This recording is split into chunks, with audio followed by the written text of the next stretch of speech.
by a juicy, cute, adorable, sexy blonde. Later on his birthday, he decides to watch a Kung Fu triple feature, and that's where he meets the cute, adorable Alabama, played by the underrated Patricia Arquette. Well, she turns out to be a prostitute who has fallen in love with Clarence, and he has also fallen in love with her. To free Alabama, Clarence kills his pimp, played by Gary Oldman, and while he does so, he stumbles upon a suitcase full of cocaine. Clarence decides to form a plan to drive to Los Angeles and sell his cocaine to a major movie producer for a bargain basement price of $200,000, if I'm remembering correctly, which will be just enough money for Clarence to move to and spend the rest of his life in Mexico with Alabama. The Lovebirds eventually also get chased by the Italian mob, who are connected to Alabama's pimp, played by the great Gary Oldman, and the Italian mobsters are the owners of the cocaine. This movie is better than most films. The dialogue is better, the story is solid, and it is extremely geeky more than most films, also, which is a plus. That combined with the romance are a plus. This, along with Django Unchained running a close second, is Tarantino's most romantic film. The underrated Michael Rappaport, who, if I'm not mistaken, was also in Boston Public and great in that too, and I love as an actor, even though I disagree with his politics sometimes. He's hilarious as an up and coming actor and Clarence's best friend, Dick Ritchie. The movie is full of humor and quotable lines. One of its lines of dialogue I even remember being repeated in Steven Spielberg's Saving Private Ryan, the line about the woman falling off the ugly tree and hitting every branch on the way down.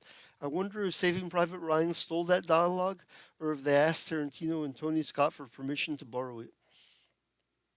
Christopher Walken is sublime as the consigliere to the Italian boss Lulu Boyle.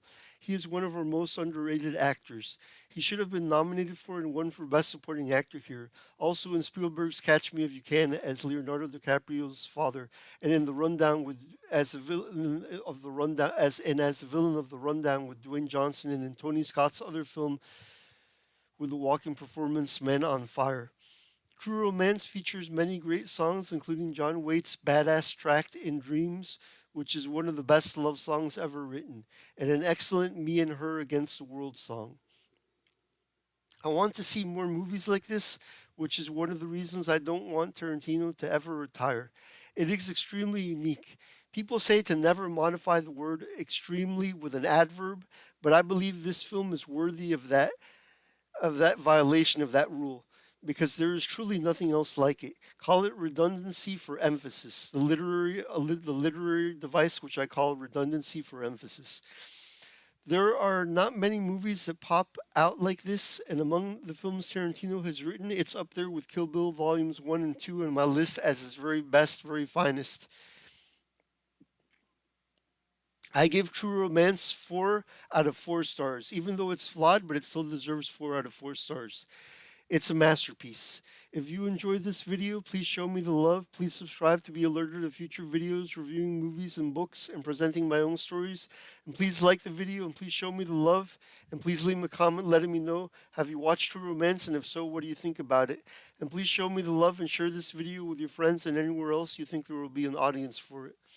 Up next, I hope to review either Revenge of the Sith, written and directed by the great George Lucas, which is a masterpiece. Revenge of the Sith, I'm telling you in advance, is a masterpiece, a flawed masterpiece. I give it 4 out of 4 stars, even though it has some flaws in it, which I plan to talk about. Or if not that movie, something else. I also have the cyberpunk novels Flashpoint by Frank Creed and Neuromancer on the horizon, and as well as The Running Man. Before Neuromancer, I may read The Running Man by Stephen King. And as well as I also have the cyberpunk sci-fi anime series Cyberpunk Edge Runners on the horizon. In fact, my next 2 reviews may be for Cyberpunk Edge Runners and Flashpoint by Frank Creed, since I am almost done with them. If you like this video, please check out my other sci-fi reviews of Quentin Tarantino's Death Proof and Kill Bills Volume 1 and 2, along with Pulp Fiction. If you like movies or stories with romances, please consider buying my science fiction novels, Phantom Zero and The Swordsman and the Philosopher, now available on Amazon in physical versions, and Capitan Quito and the Barber's Daughter, which are both available on Amazon exclusively as digital editions.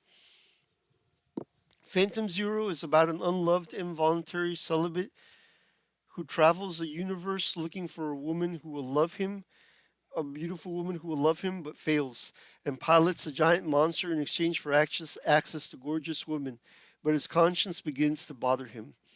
The Swordsman and the Philosopher, on the other hand, is a buddy story about an unlikely duo.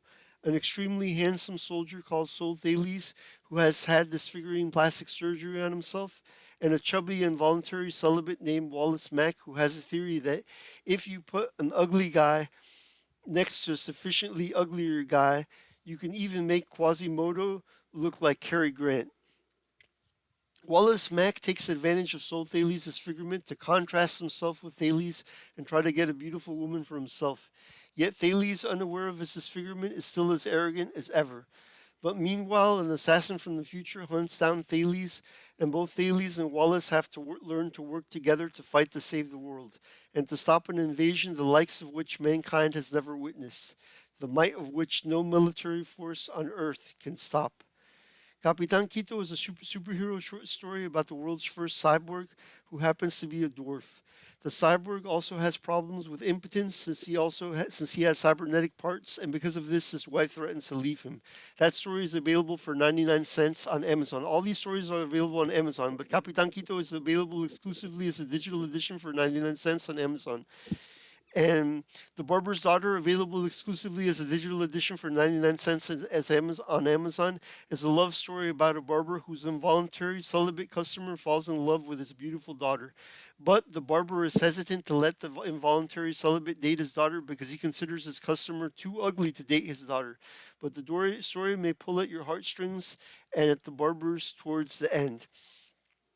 So if you like beautiful, cute women like Alabama and the cute, sexy blonde, juicy blonde at the beginning of True Romance, and buy Swordsman the Philosopher, you may like it. It has a cute, beautiful, sexy Japanese woman called Mina Akamashi as one of the main love interests for the two, for a lot of the men in the story, and they pine after her. Will any of them win her heart, or will she go with a handsome man, or will she go with an ugly man? I leave you in suspense of that. Please buy The Swordsman and the Philosopher so you'll find out.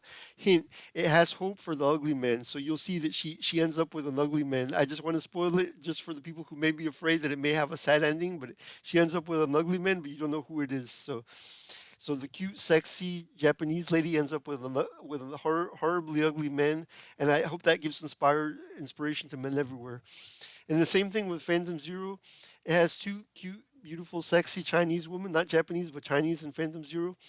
The one is called Dia Gada. She's a pastor's daughter, and she's conservative, but she's cute, beautiful, and sexy and beautiful.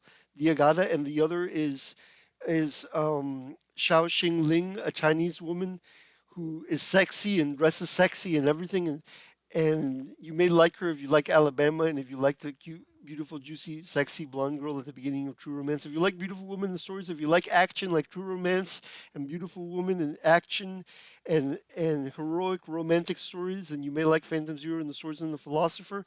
Phantom Zero is available currently exclusively as a physical edition for $14, but it's not available as a digital edition yet. Although I plan to eventually release it as a digital, but I prefer the physical edition.